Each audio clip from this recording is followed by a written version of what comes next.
God's still good. God's still on the throne. He's still in control. I'll be glad that this thing moves on or gets better, whatever it's going to do for all of us.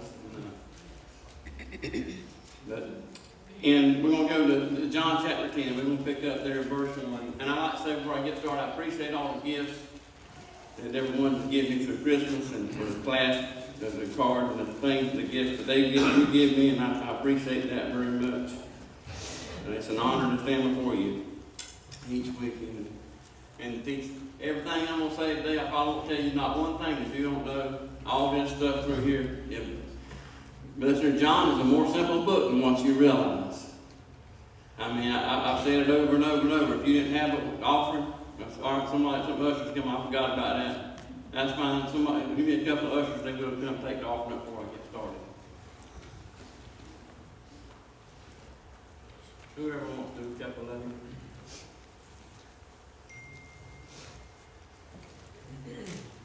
Larry, would I ask you to bless those offerings? Heavenly Father, we thank you, Lord, for all your blessings on us, Lord, all year long, Lord. We thank you for this season, Lord, that you give us. We thank you for the sacrifice for your Son, Lord. And thank you for him dying for us, Lord.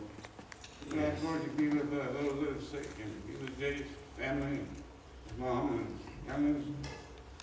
Help him, Lord, with his hesitation this morning, Lord, that you help him. You with the preacher when he preaches, and we thank you for this offering. In Jesus' name. Amen. I think you got the mic on now. I had it turned off or muted. I forgot about it.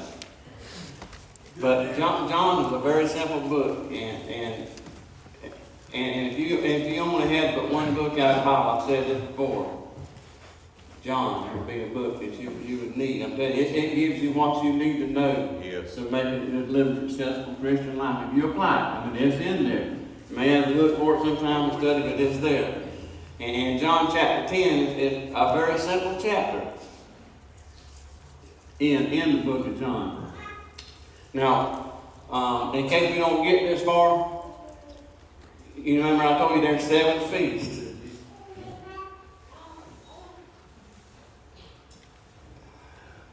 There's seven feasts. And the Israel feast. I'm sorry, it got my attention. This test is positive. That's what got my attention. But there were 7 feasts in the Bible, the Jewish feasts that they had. Now, there is a feast mentioned in John chapter 10 that is not that feast. And it says, like in verse 20 or 21, somewhere through there, that it says it's a feast of dedication. And I won't spend a lot of time there, but just so you don't get confused, this is the last few months of Jesus' life. The things he's doing right now, you get ready to find out where John chapter 12, 13, right through there through 17, and some of the last words he would say before he went to the cross. So we're getting close to that. The healing or raising the dead of Lazarus is one of the last things he does before he goes. And we know that's coming up soon in the Bible. But this feast of dedication is a different feast altogether. And what this feast is,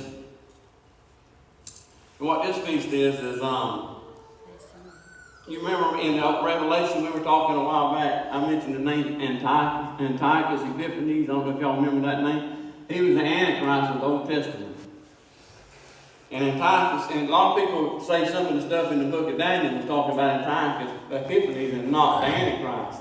But he was the Antichrist of the Old Testament. Because here's what things he done. Antiochus, when he come in, he overthrew the Jews and conquered the Jews.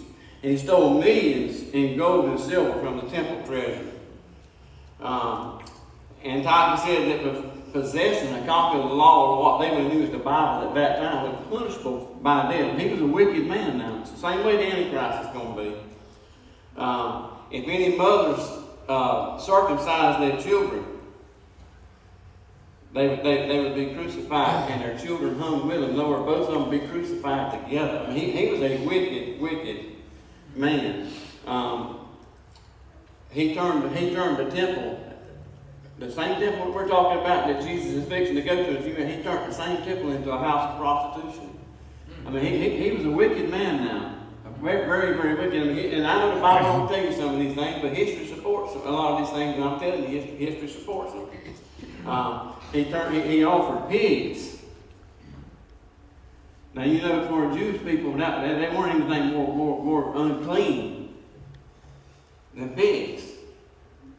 But yet, that's what he sacrificed in place of sheep and things of that nature. And he killed over 80,000 Jews. And then he even sold that many more, 80-some thousand more into slavery. I mean, he was a wicked man. And now there was a man that came on the scene by Maccabees, Judas Maccabees. When he come on the scene, you probably heard that name in history. When he come on the scene, he was able to clean all that up. Took him about, and Antiochus reigned for like 3.5 years, just like the Antichrist, 3.5 years. I mean, that's why so many people confuse him with the Antichrist. But he come in and he cleansed the temple. So what this was like rededicating the same temple that they had. So this feast of dedication is mentioned in John chapter 10 as a rededication. Started like 165 BC. And you hear this on the radio from time to time, but we hear it. Anybody familiar with the phrase Hanukkah? That's the same event. That's what's happening. They're celebrating. It's an 8-day event. But it's celebrating the rededicating of the temple.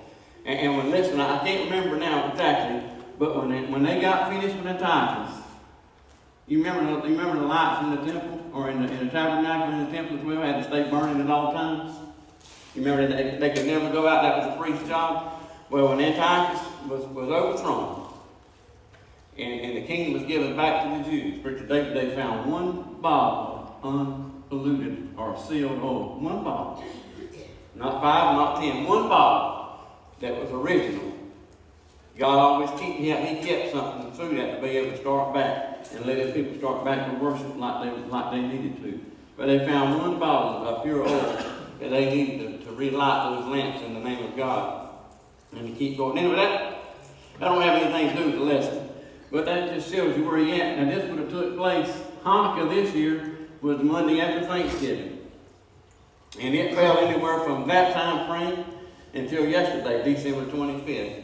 It fell in that time frame of the time of the year that they would have this event.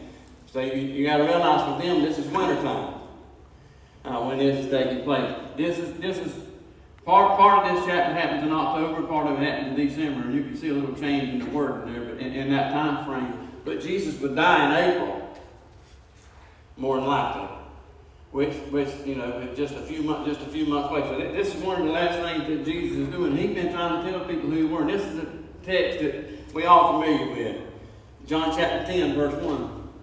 It says, Verily, verily, I say to you, he that entereth not by the door into the sheepfold, but climbeth up some other way, the same is a thief and a robber. And Jesus is telling them. I mean, he uses different analogies, but here he's talking to more than likely that a lot of these people would have been familiar with a shepherd. They would have knew that. Now, you know, when we talk shepherd around us, it's not really our job. A lot of stuff would go over our head. We just wouldn't catch it because we don't deal with sheep on a daily basis. But you got to realize these people he was trying to teach to would have knew a lot about being a shepherd.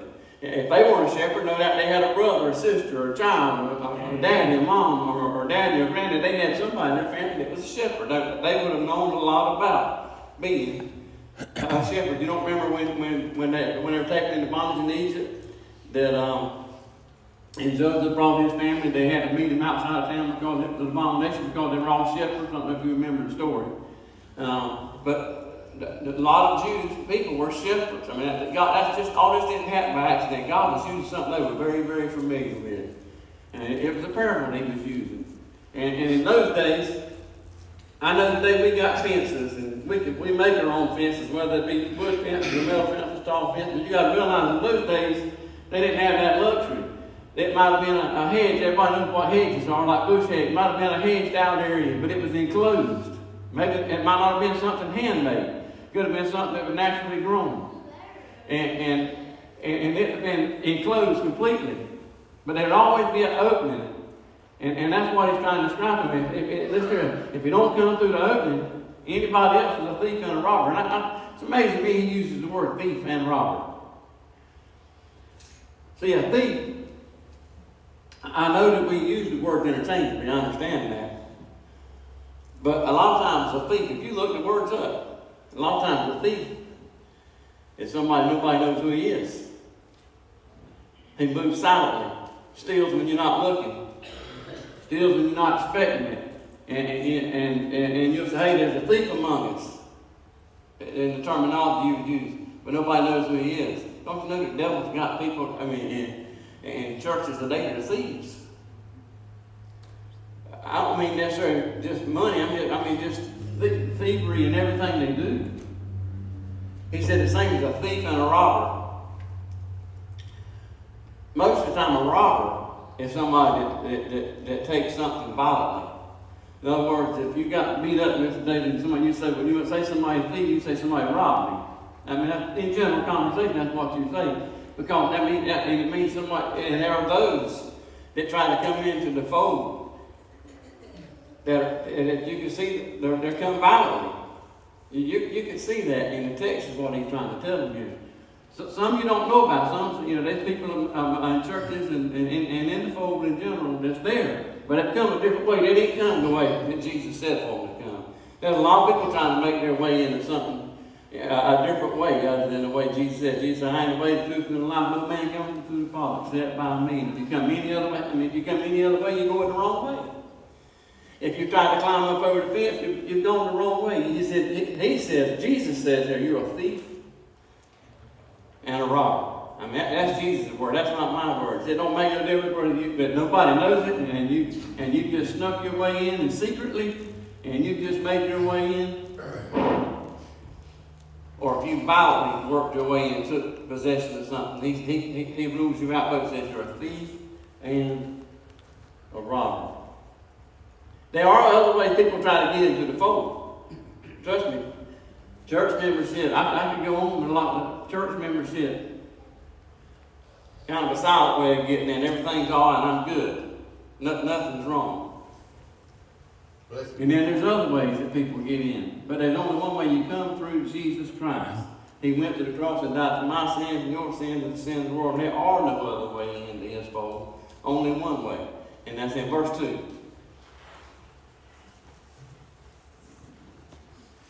But he that enters in by the door is the shepherd of the sheep. Now Jesus doing the talking here still.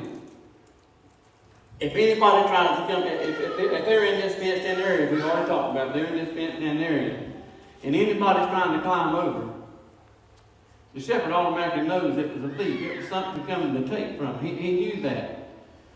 The shepherd don't come that way. How many of you go to your house and climb through the window? In general, think about it. Really. If somebody's coming in your window in the middle of the night, guess what you're going to think? They're a thief or a robber. That's as plain as I know. I know it's simple, but I'm just telling you what it says. You use the door to go in and out of your house. Your family members use the door to go in and out of your house. And he said, but he that enters by the door is the shepherd of the sheep. Now Jesus is fixing to refer to himself as being shepherd. It's interesting, and really, in this church, Preacher David's our shepherd. You can apply that in this text, it's there. Did you know that what shepherd is in Spanish? Pastor. It's pronounced pastor, but it's pastor. In other words, it's like saying, in other words, in Spanish, when you say that, you're not really saying he's my pastor, you're saying he's my shepherd. And he is in this church that God allowed him to set him in here. That's what it is. But Jesus, there's only one way, and it's through Jesus Christ. But he that enters in by the door is the shepherd of the sheep. Verse 3. To him the porter openeth, or the gatekeeper, and the sheep hear his voice, and he calls his own by name, and leadeth them out. Now, that opening, we'll go back to the opening. You got to realize, we've got our own land, we've got our own fences. But you got to realize people had to move sheep around. We got trucks and trains and trailers. Y'all know what I mean, to get animals around. You got to realize they always been like that. They had to move them sheep by foot from one place to the next place. That took miles of traveling. So there was times that there was more than one group of shepherds that had their sheep. And if they were in this enclosed area, they might put 2 or 3 or 4 different folds of sheep in one for the night. If they're traveling, they're passing through. And that's what it's telling you here. But a shepherd would lay down, I'm not going to do it, but lay down in that door open. Just, it wouldn't be no different me stretching my feet. That way, if anything come out, it would wake him up if he fell asleep. Or if anything tried to get in, it would wake him up. And he would lay in that door open. And he would do that to keep anything from getting in. But also to keep anything from getting out. Sometimes God closes doors on us. Now, that ain't always easy. But sometimes God does it because He knows what's best. Yeah. I've never had a sheep for a pet, but I've had animals. Brother Rodney, I don't shut them up because I want to be mean to them. I don't shut them up because I hate them. I shut them up because I want to know where they at when I come back. Amen. And you don't want anything to happen to them. That's the whole purpose you do that. And sometimes God does us like that. Sometimes He just closes doors. He says He's the door. We're going to find He is the door. And us, sometimes we want to get out of where we at. We want to get somewhere else so bad that God said no, or maybe wait. And then I realize sometimes He says yes. I understand that. But sometimes He does say no. Sometimes He says wait. But He sees what's going to happen on down the road. He sees tomorrow. He sees next week. He sees next month. He sees next year. We can't see that. That's right. But God does. And let's hear it. Sheep, I was going to say this earlier, it's amazing that He compares it to sheep. Do you realize that, and I'm not going to spend no time on what I'm about to say, but I'm going to let you think about it. You realize we have more in common with a pig in our human anatomy than we do sheep? Do you not know they experiment?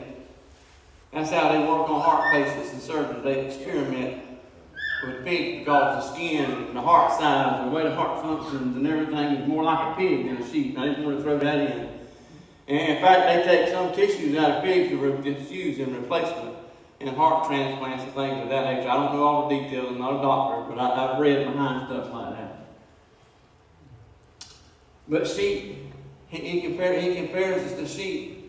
And sheep's a more gentle animal. Sheep, they follow one another. I don't know this to be a fact. I've been told by people that had sheep. I've never had one, but I've had people tell me that you could stretch a rope up around here and let 1 or 2 sheep jump that rope, move that rope out the way, and there was 1,000 behind them. Every one of them would jump and they got that spot. I can't tell you that's true, but I've heard people tell me it to be the truth. And I can see that in people. A lot of times we follow one another. I've been guilty of things I've done things wrong. But when I was younger, because I've seen somebody else do it that I thought was good. And they weren't good. I'm not saying that. I'm not saying they weren't. I'm just saying I did it because they done it, or that's how I justified it. Let's put it that way.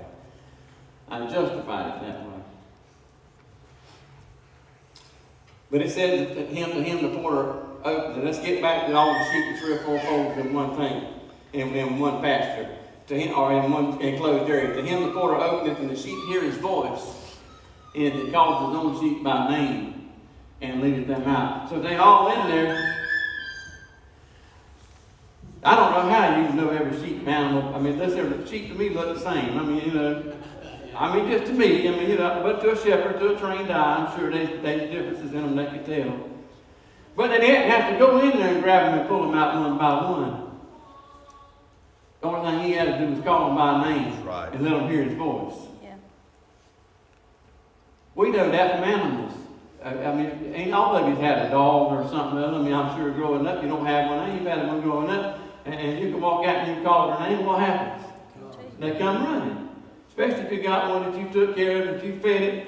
You took care of it. It knows you ain't gonna hurt it. It's gonna come when you call its name. Listen, you can get used to hearing people's voices. And a lot of times I think people's got God's voice mixed up with other voices. I believe that. Come on. I really do. Voices is something distinctive. I deal on the telephone a lot with concrete companies.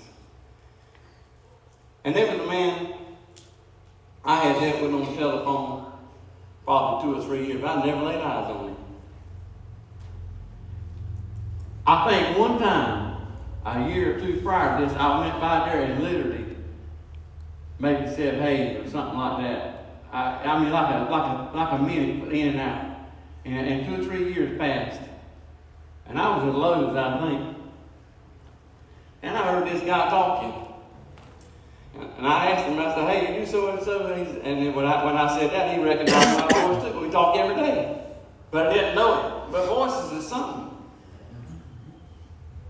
Voices don't change much sometimes, I don't feel like. I mean, once you get to a certain age, voices don't change like your face features and your hair turning gray or whatever the case may be, or getting bigger or smaller. People, you can recognize people by the way they move too. Yeah. Oh, yeah. You can recognize somebody and say, oh, yeah, that's him, man. Yeah, that's right. That's right.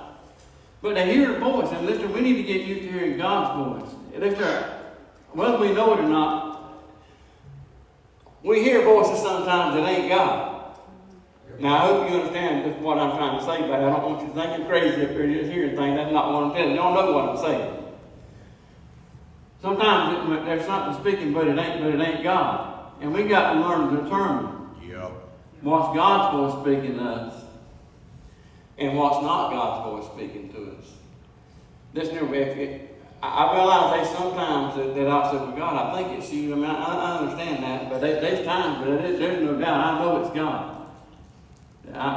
With no doubt. But we've got to learn that if sheep can do that, we can do that as Christians. The more you communicate with Him, and the more He speaks to you, the more you recognize His voice. The problem is sometimes we go a long period of time, we don't hear from God's voice because we ain't talked to Him. Now that does make a difference.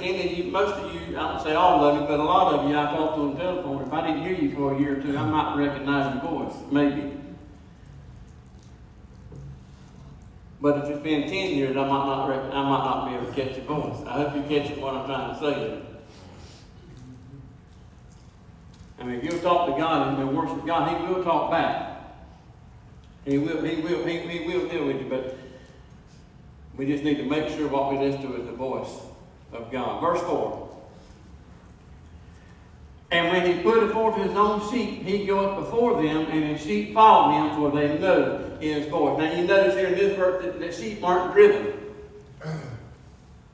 You know, you've seen the cowboy movies where they're running cattle, and they're running cows, and they're running horses. You know, they drive them, and they do this, and they drive them, put something behind them, drive them where they want them to go. The sheep aren't led that, or go that way. The shepherd, the only thing the shepherd does is walk where he wants them to go. And he talks to them. I believe you can get that out of this text. He talks to them. The direction he wants them to go, he goes that way. And come on, let's go, follow me, whatever the case may be. He talks to them, Brother Damien, and they follow him. That tells me if we go to places, if we're following Him, He's going to take care of us. We may come to a bad place. I'm not telling you that. But if we'll just keep our eyes on the shepherd, and we'll just follow the shepherd, I don't care what we come through, He'll bring us through it. What did David say? Yea, though I walk through the valley of the shadow of death, I will fear no evil. Thou art with me. I know sometimes we can get out of the will of God and He has to come to our rescue. I understand that. There's a lot of things in our life that there's a lot of situations we can get our own selves into if we would just follow the voice of God. Not always. We didn't say always. But there's a lot of things that He could have kept us from. And if we'd have just followed His voice. Now, He don't drive. We follow Him. Verse 5. And a stranger will they not follow, but will flee from him, for they know not the voice of strangers. That's telling me when that shepherd would go up to that corral or whatever you want to call it, that pasture, and he makes it sound, he hollers for his sheep. The only sheep that's coming is the one that belongs to him. That's right. Everybody else ain't coming. And you got to worry about them getting mixed up. It says, because hearing their voice, it says, they'll flee from me. Because they know not the voice of strangers. They'll be scared of it. In other words, they'd be scared of somebody else. If we could, this is very simple. We could just learn that as Christians, just to follow God. Don't listen to the voice of strangers. Don't follow the voice of strangers. But follow God. Let Him lead, guide, direct us in the way that He has to go. Verse 6.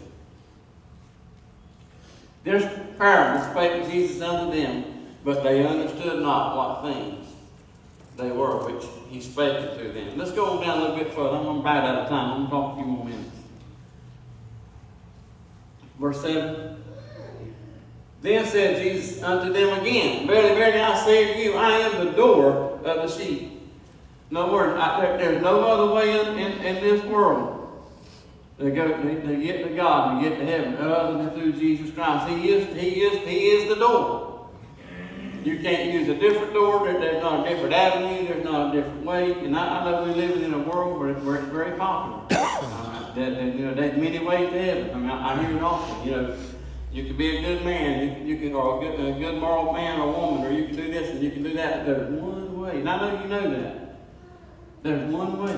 And it verifies this in this text. Verily, verily, or truly, truly, I say unto you, I am the door of the sheep. Period. Nobody else. Verse 8. All that ever came before me are thieves and robbers. He says that again. You remember I told you when we was in Revelation, there's been people for decades or for several hundred years, rather, even back before Jesus' time, people have professed to be Christ. And Jesus said, now everybody that ever come before me, they're thieves and robbers. Some of them come silently, some of them is violent. Jesus said, everybody that ever come before me is a thief and a robber. He uses that expression again. But the sheep did not hear him. In other words, a true sheep, somebody really truly believed in God, truly trusted in God. They didn't pay that. They didn't. Now, that's true. Every Messiah that's ever professed has had some followers. Sure. Anywhere from a handful to several hundred. But they weren't sheep. They weren't God's sheep. They weren't the sheep that Jesus was referring to. They followed the voice of strangers when they shouldn't have. Verse 9. I am the door. By me, if any man enter in, he shall be saved. And shall go in and out and find, what's the word? Pasture.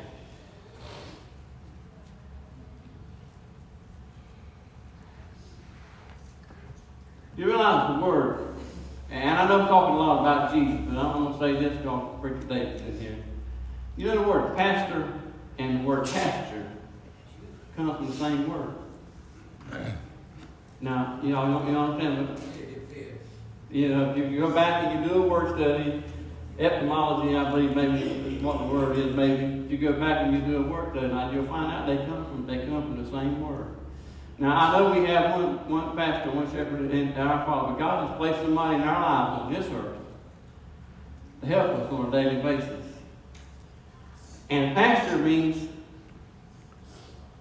to feed. In other words, to find a place to eat food. If you look the word up in English, pastor is herdsman. In other words, God's placed it in His responsibility to feed you on a weekly basis or on a daily, every week when you come to God's house. God's placed it in His hands to give you what you need. I'm going to say this, and I hope you understand what I'm about to say thoroughly. I hope you do. Maybe sometimes I don't see things just like Preacher David. Don't misunderstand me. You're listening, right? But guess what? I ain't a pastor every dream. That's right. That's right. Y'all get me? Amen. God's not going to tell me when He's got a pastor He's placed here something different. So I don't tell you when I don't when I might see something a little bit different. I don't say nothing. I'm not a pastor. God's placed you here. And give you a responsibility to make sure everybody in this flock gets what they need. I heard a preacher say one time, me and JJ or Joey's laughed about this for years. I told him something the preacher said one time, and I went into more detail with him than I will with you.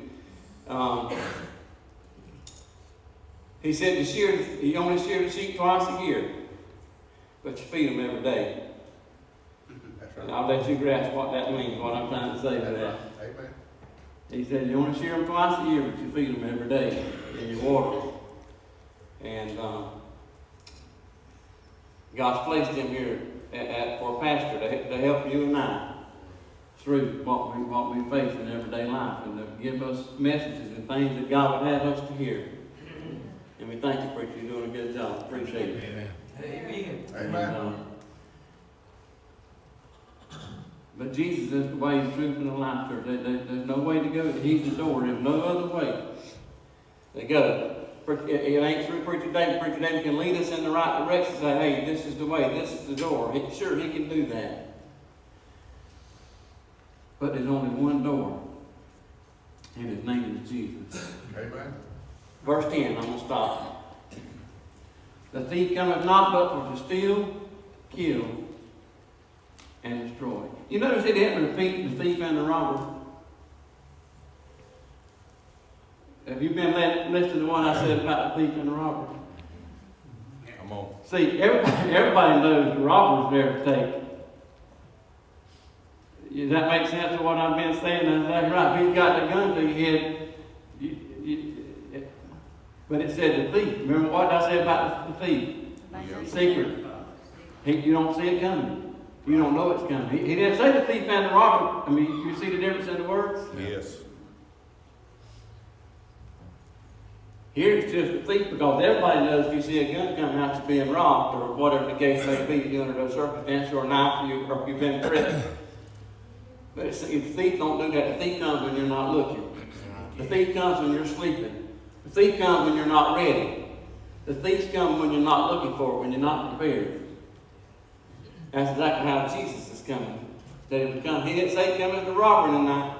No, that's right. You remember? That's right. Makes sense why he said that now. Not come as what? The thief in the night? Because he comes secretly. You don't know when he's coming. That's right. It don't say thief, it don't say robber, it says thief. I know that's simple, but it's true. Very true. But a thief comes not but for to steal. Now listen, the enemy don't care how he kills you. He don't care what he takes you. If he can take something, he don't care how he destroys you. He doesn't care. The worse he can make your life more miserable, the better off he likes it. But Jesus said, I am come that they might have life, and that they might have it more abundantly. Amen. Abundant life. Jesus is the door. I hope today you hear and everybody knows him as Lord and Savior. I look around you, I'm sure you probably do. Everybody knows him as Lord and Savior, but I pray that you don't before it's too late. You find that door and you enter into that door, because Jesus is coming. He's coming soon. It could be today, it could be tomorrow, it could be next week. This might be the last time you ever sit in the Sunday school class. I'm telling you, church, it's getting close. Oh, yeah. I don't just say that. I mean it. Amen. It's getting close. I want you to be ready. Anybody got a comment or something you want to make before we close? Brother Jay, a lot of our preachers went on a trip to Israel, and they were on a tour bus through the countryside, and their tour guide was telling them about this, about how the shepherd, the sheep, obey their voice and hear the voice, know the voice. And as they were going around the hillside, they seen a shepherd, and he was behind the sheep, and he had a stick, and he was beating them and driving them. And some of the preachers said, well, what's that shepherd doing? And the tour guide said, I have no idea. He said, stop the bus. True story. Got off of the bus and asked him, why was he doing that to the sheep? That ain't the way shepherds do. He said, I'm not the shepherd. I'm the butcher. Yeah. True story. It's a true story. I can understand that. We ain't quite done with this chapter. I will pick back up and go a little bit further in this chapter. Talks about the hiring. That's why I'm saying I ain't got that far yet, and I'll probably just pick up on that next week. That's good though. Anytime you see something shared, I mean, I'm more than happy for you to share it now. I'm good with it. Anybody else? huh?